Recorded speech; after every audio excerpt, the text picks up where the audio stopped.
Hello students, कैसे हो आप सभी। उम्मीद करता हूँ आप सभी अच्छे होंगे और आपके एग्ज़ाम भी अच्छे से जा रहे होंगे। 30th को बहुत इम्पॉर्टेंट पेपर है आपका एनवायरनमेंट साइंस का, और सभी के लिए ये कॉमन रहेगा। BA BSc BCom first year के जो स्टूडेंट्स हैं, खासकर इसमें जो आर्ट्स के स्टूडेंट्स हैं उनके लिए दिक्कत आती है थोड़ी सी, क्योंकि पिछली बार भी बहुत सारे स्टूडेंट्स जो है वो ईबीएस में फ़ेल हो गए थे।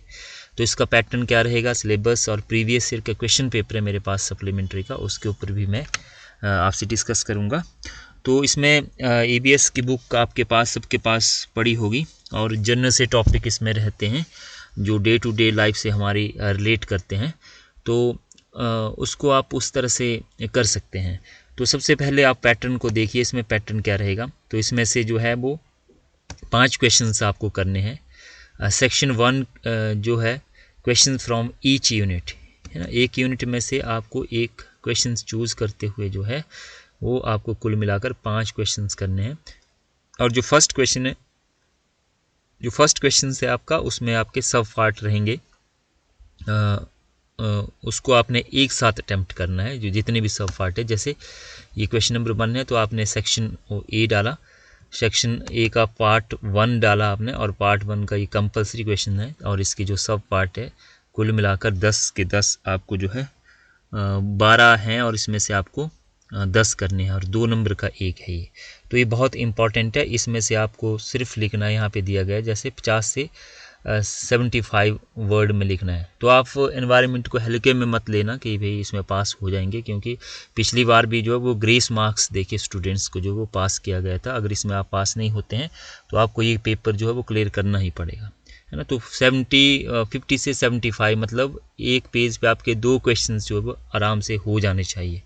बाकी पार्ट बी का जो है वो एक एक क्वेश्चंस को आपने चूज़ करते हुए जो है वो कुल मिलाकर 5 क्वेश्चंस करने हैं। तो इसमें हम चले तो देखिए आपका जो फर्स्ट यूनिट है सिलेबस का, वहीं से पूछा गया है कि कंपोनेंट्स ऑफ एनवायरनमेंट, पर्यावरण के घटक कौन कौन से हैं, है ना, उसके बारे में आपको बताना है। फिर दूसरा पूछा गया है कि पारिस्थितिक तंत्र के अजैविक या निर्जीव घटक क्या है, कंपोनेंट्स ऑफ इकोसिस्टम, है ना। उसके बारे में ये पूछा गया। लिविंग एंड नॉन लिविंग जो थिंग्स है उसके बारे में यहाँ पे पूछा गया है। नेक्स्ट है कि फूड जाल क्या है ना, फूड वेब क्या है, कैसे जो फूड चेन है हमारी वो कैसे है ना, जैसे कार्निवोर्स है वो कैसे इसमें रहता है, उसको आपने पढ़ना है। फिर है पूर्व एक्स सीटू कंजर्वेशन क्या है, पूर्व सीटू संरक्षण क्या है, तो ये सारा बुक में आपके दिया होगा। फिर है वनों से प्रत्यक्ष लाभ, direct benefit from the forest, तो ये भी जर्नल सा है। आपने जर्नल से टॉपिक चूज़ करने हैं जो कि आपकी डे टू डे लाइफ से रिलेट करते हैं। आपने थोड़ा सा जो टफ है वो उसको रहने देना है, उसके जो ऑप्शन है जो इजी आपको लगे उसको करना है। तो direct benefit from the forest आपको पता है। भूजल का अत्यधिक दोहन कैसे हो रहा है, over exploitation of ground water, है ना, तो ये आपको पता है। ग्राउंड वाटर हमारे आसपास होता है और उसका कैसे हम दोहन करते, कैसे उसका यूज़ करते हैं, और उसके ऊपर क्या इम्पैक्ट पड़ रहे हैं। ग्लोबल वार्मिंग, ये भी करंट टॉपिक है, आपको पता है। और जो इंडस्ट्रियल वेस्ट है, जैसे जो बड़े बड़े जो सिटीज़ है, जो नदी के किनारे जो उद्योग लगे उसका जो वेस्ट है ना, वो किस तरह से नदियों में फेंका जाता है और उसके क्या इम्पैक्ट रहते हैं, तो ये है। फिर है लैंडस्लाइड्स आपने पिछली बार देखा होगा कि कितना इसका इम्पैक्ट रहा, इसके क्या कारण है। तो ये जनरल सा टॉपिक है, आप इसको लिख सकते हैं। ग्लोबल वार्मिंग और वनों का किस तरह से कटाव हो रहा है और किस तरह से इम्पैक्ट पड़ रहा है हमारे एनवायरनमेंट पे। चिपको मूवमेंट जो है वो उत्तराखंड में चला था, ये आपको पता है, जनरल टॉपिक है। और मादक पदार्थों की लत क्या है, ड्रग एडिक्शन क्या है, इसके बारे में आप पढ़ सकते हैं ना, कर सकते हैं इसलिए आपने। इसके बाद शामक दवाएं क्या है ना। तो ये कुल मिलाकर आपके जो है 2 नंबर का एक क्वेश्चन रहेगा। तो 20 नंबर के आपके जो है वो ये, इसमें आप 10 के 10 अटैम्प्ट करेंगे तो 20 नंबर आपके इसमें आ जाएंगे। तो यहाँ पे देखो आपका सिलेबस भी दिया है। तो हर एक यूनिट में से पूछ रहे हैं, जैसे इकोसिस्टम है, फूड चेन है ना, फूड वेब है, ये इकोलॉजिकल सक्सेशंस है, ये है ना। तो यहाँ से आपका ये पूरा का पूरा पूछा गया है। नेचुरल ये है हमारा management of conservation, land resources है। थर्ड यूनिट में जो है एनवायरनमेंट पॉल्यूशंस है, इसके क्या क्या कारण है ना। वाइल्ड लाइफ एक्ट है, फॉरेस्ट कंजर्वेशंस है, यूनिट 4 में आपका एनवायरनमेंट एंड सोशल इशू है, ह्यूमन पॉपुलेशन ग्रोथ है, इम्पैक्ट ऑफ एनवायरनमेंट क्या पड़ा, हेल्थ वेलफेयर है, रीसेटलमेंट एंड रिहेबिलिटेशन है, अर्थक्वेक है, फूड फ्लड्स है ना। तो ये सारा का सारा आपका मिक्स पूछा गया है। तो इजी टॉपिक आप यहाँ से चूज़ कर सकते हैं और कुल मिलाकर आपको 10 क्वेश्चन से यहाँ पे अटेम्प्ट करने हैं। अब पार्ट बी काफ़ी इंपॉर्टेंट है क्योंकि इसमें 20 नंबर का क्वेश्चन आपसे पूछ रहे हैं। जनरली आपने जो पेपर दिए हैं उसमें 10-10 नंबर के क्वेश्चंस आपके रहते हैं क्योंकि वहाँ पे एक पार्ट वी करके रहता है ना। लेकिन यहाँ पे सीधा आपका पार्ट 1 के सब पार्ट है और उसके बाद सीधे 20-20 नंबर के आपको 4 क्वेश्चंस करने हैं, है ना। तो 100 नंबर का ये रहेगा, इसमें इंटरनल असेसमेंट भी नहीं है आपकी। तो यहाँ पे पूछा गया कि right in detail about the multidisciplinary nature of the environment study, पर्यावरण अध्ययन की बहुविषयक प्रकृति के बारे में विस्तार से लिखिए। Multidisciplinary nature of the environment study, तो ये है आपका पहले ही टॉपिक से ये पूछा गया यूनिट फर्स्ट से। तो मतलब यहाँ पे एक फर्स्ट यूनिट से आएगा आपका क्वेश्चंस, 2 क्वेश्चंस फर्स्ट यूनिट से, 2 सेकंड से, 2 थर्ड से और 2 फोर्थ से, जिसमें से कुल मिलाकर आपको जो वो 5 करने हैं। तो यहाँ पे पूछा गया है नेक्स्ट इसके और में, तो यहाँ पे प्रॉपर आपको पार्ट बी डालें और पार्ट बी का unit number 1, define biodiversity and explain various cause and threat of biodiversity, है ना। जैव विविधता को परिभाषित कीजिए और जैव विविधता के विभिन्न कारणों और स्तरों की व्याख्या कीजिए। तो ये यहाँ से पूछा गया आपका बायोडाइवर्सिटी, इसी यूनिट से जो फर्स्ट यूनिट से जो है वो पूछा गया है, ये वाला जो टॉपिक है बायोडाइवर्सिटी पैटर्न, ग्लोबल बायोडाइवर्सिटी, है ना। तो आप ये देख सकते हैं कि पैटर्न किस तरह से ये पूछ रहे हैं, है ना। मैन वाइल्ड लाइफ कॉन्फ्लिक्ट है, conservation of biodiversity, concept of sustainable development है। तो ये सारे टॉपिक है। अब है यूनिट सेकंड आपका इससे क्वेश्चंस पूछेंगे कि what do you mean by the deforestations, explain the cause and impact of the deforestations in detail. वनोन्मूलन से आप क्या समझते हैं, वनोन्मूलन के कारणों एवं प्रभावों की विस्तार से व्याख्या कीजिए, है ना।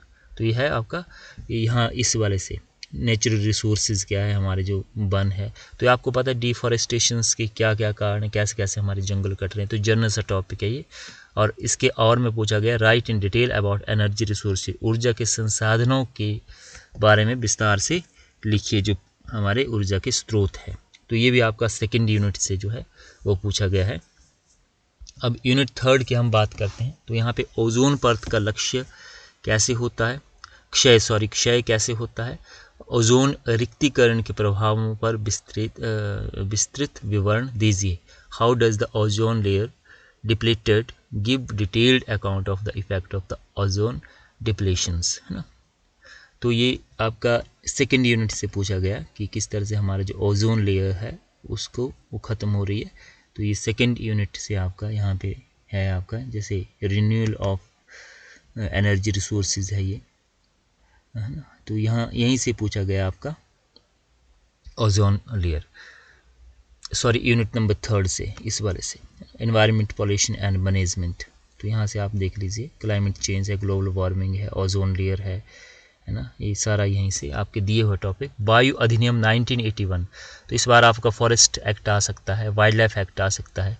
इस नियम के कुछ मुख्य उद्देश्य क्या से, है ना। What is the year act 1981, what are the main objective of this act. तो 20 नंबर का ये, तो 20 नंबर का आपका कुल मिलाकर आपकी 6 फेज़ के बीच में आपका रहना चाहिए। इंट्रोडक्शंस से शुरू कीजिए, कंक्लूजन पे ख़त्म कीजिए, बीच में आप पॉइंट 5-6 सेलेक्ट कर लीजिए, उसको इक्वली करना है आपने। मान लो एक पेज में आप 2 पॉइंट ले रहे हैं तो 2 पॉइंट ही आपने 2-2 पॉइंट करके जो है कुल मिलाकर 5-6 पॉइंट्स आपके आ जाएंगे। ये नहीं कि आपने एक पॉइंट को एक्सप्लेन कर लिया 2 पेज में और दूसरे पॉइंट को आप 2 लाइन में कर रहे हैं, तो फिर वो उससे नंबर अच्छे नहीं आते आपके। तो 6-7 पेज आप सेलेक्ट कर लीजिए ना, 5-6 पेज कुल मिलाकर। पहला क्वेश्चन आपका 2-3 पेज में हो जाएगा ना। तो 32 पेज की आपकी शीट है, तो 5 पेज आप लेके चलिए, तो उस तरह से आपका जो है ये हो जाएगा। अब यूनिट 4 है, आपदा को परिभाषित कीजिए, आपदा के जोखिमों को कम करने के लिए किए गए विभिन्न उपायों का वर्णन कीजिए। Define disaster, describe the various measures taken to reduce the risk of disaster. तो ये आपका यहाँ से पूछा गया है डिजास्टर मैनेजमेंट, है ना। तो डिजास्टर जो है वो एक कॉमन सा टॉपिक है, तो यहाँ से आप इसको कर सकते हैं, है ना। आपदा क्या है, क्योंकि आएगा ही आएगा, पिछली बार है ना आपका अपने हिमाचल में देखा कि कितना इसका इम्पैक्ट रहा है। अब है व्हाट इज़ ड्रग एडिक्शंस, है ना। मादक द्रव्य व्यसन क्या है। नशा नियंत्रण के लिए परिवार, मित्र, समाज व पुनर्वास केंद्रों की भूमिका की व्याख्या कीजिए। Explain the role of family, friends, society and rehabilitation centre to control the addictions, है ना। तो यहाँ पे आपका पूछा गया है इस वाले ये पार्ट से जो है, ये डिजास्टर मैनेजमेंट का हो गया। फ्लड है, अर्थक्वेक है, साइक्लोन्स है, लैंडस्लाइड्स है, एनवायरनमेंट मूवमेंट है, चिपको, है ना, चिपको मूवमेंट है। अब एनवायरनमेंट एथिक्स है, रोल ऑफ इंडियन, है ना, and other religions and culture, environment conservations, ये सारे के सारे टॉपिक जो है वो इसमें दिए गए हैं। तो आप यूनिट 1, 2, 3, 4 इसको एक एक टॉपिक जो है वो आप सिलेक्ट कर लीजिए, और जनरल सा जो टॉपिक है वो आपको पता है, उस तरह से आपके जो है वो क्वेश्चन इसमें रहेंगे। तो इस तरह से आप जो है वो अपने जो पैटर्न है आपको इससे पता चल गया होगा। इसमें फॉरेस्ट एक्ट है, वाइल्ड लाइफ एक्ट है, इसको आप कर लीजिए, चिपको मूवमेंट को कर लीजिए। तो एक कॉमन से जो टॉपिक है वाइल्ड लाइफ प्रोटेक्शन एक्ट है, तो इसको आप जो है वो कर सकते हैं। तो आई होप आपको एक जो पैटर्न है ईवीएस का वो पता चल गया होगा, जो फर्स्ट टाइम अफियर हो रहे हैं, और सारे के सारे क्वेश्चंस जो वो आपने अटेम्प्ट कर रहे हैं 5 के 5। तो फिर उसमें आपके जो एग्जामिनर है जो आपके पेपर चेक कर रहा है उसके पास चॉइस हो जाते हैं कि आपको वो नंबर दे सके।